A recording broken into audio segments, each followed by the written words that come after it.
So one question I would have for you before we get into the last, real 1-2 questions Yeah. is obviously you've toured a lot, made a documentary around this whole thing, student loan debt. I think today we're close to like $2 trillion in student loan debt. I mean, it's crazy. Even like listening to some of I was listening to one of the podcasts you did in 2014, and it was like, I was just getting fired up because it's like, man, like it is crazy how so many people in this world have debt. And, obviously some people it's student loan debt, some people it's credit cards, but it's like, we almost live in a society where, especially in school, it's so ridiculously easy to get into ridiculous amounts of debt. And so what I would be curious, and I know we could, spend a whole another 30, 40 minutes on this alone. But like in short, let's say there's someone listening to this and they're going, man, I have $30,000, $20,000 in student loan debt, credit card debt or whatever. Like, what are just first few things they can do to like, just start moving in the direction to get out of this? Because I don't have any student loan debt, thankfully. I'm extremely grateful for that. But I got to imagine being $30,000 in student loan debt or however much, like ridiculously overwhelming. So like, what are a few steps so that we can get them clarity on how they can get out of it? So there's a couple things I would bring up on this point, Stu. One is, $30,000. I think the average right now is about $44,000. That's the average that borrowers have when they come out.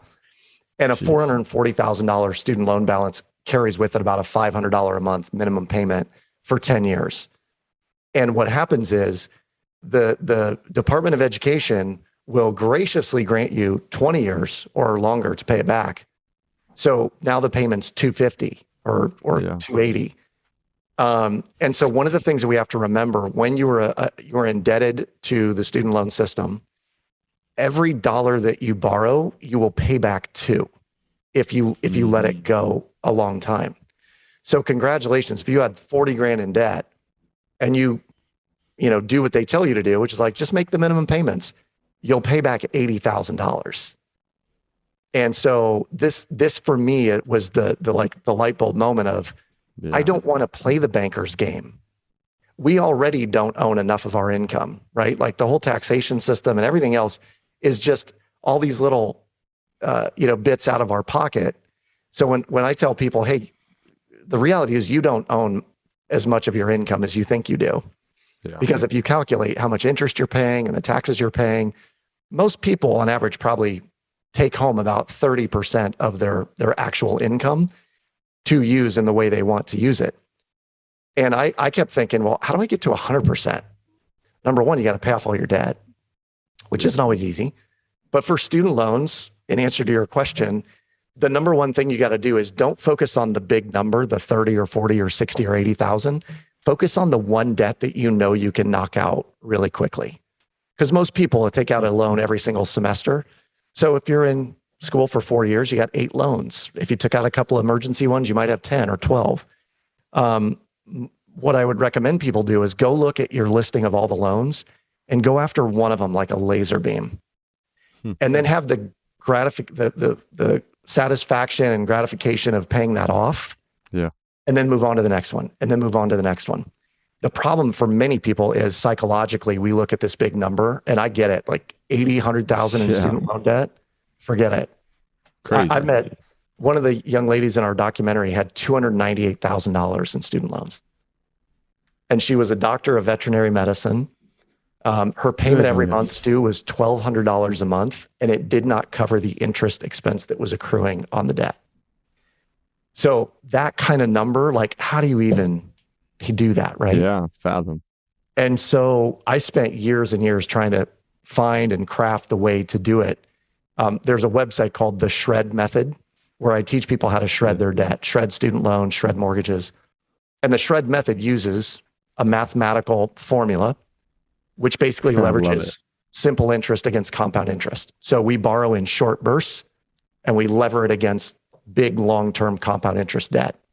The ideal way to do that is through a home equity line of credit. So if you own your home, most people can be out of their mortgage in 3 to 5 years. Most people could be out of a student loan in 3 to 5 years, depending on your income, so long as you have this simple interest vehicle you can leverage to knock it out. Dang. Yeah. That's crazy. Yeah, I have a friend, and I don't know if a lot of people do this or not, but I had a friend who was, I think he was 120,000 in student loan debt. Um, and he paid a company to basically, I don't know if they technically sued the school or something, but he paid some company to like research this, and eventually they ended up like winning the case, and he Yes. had to pay back, I think, 30 of the 120,000. And I think the like case that they were making is like, you loaned a 20-year-old kid $120,000 by Yep. signing three places. Like, you know what I mean? And so I don't know if people do that a lot or if that's like also a thing to encourage. But I mean, he got out of tens of thousands of student loan debt because he paid someone to like fight the system for him, which is pretty Yes. interesting. It is interesting, and there's more and more cases like that. In fact, you could look up student loan lawyer. There's a couple of guys. One guy's on the West Coast, another Mm, one on the East Coast, and that's all they do is they fight student yeah, loan cases. good for them. And I've heard of a number of people that will get either loans forgiven. In some cases, it's paperwork issues, like the paperwork wasn't filed correctly or wasn't transferred correctly from one servicer to another, and you can not opt out, but you can challenge the Right. viability of those loans. I will say this: I don't want to give people tons of false hope. It's a long shot, and some of them you Yeah. have to be diligent and like so disciplined in your email correspondence, but it's possible. Yeah.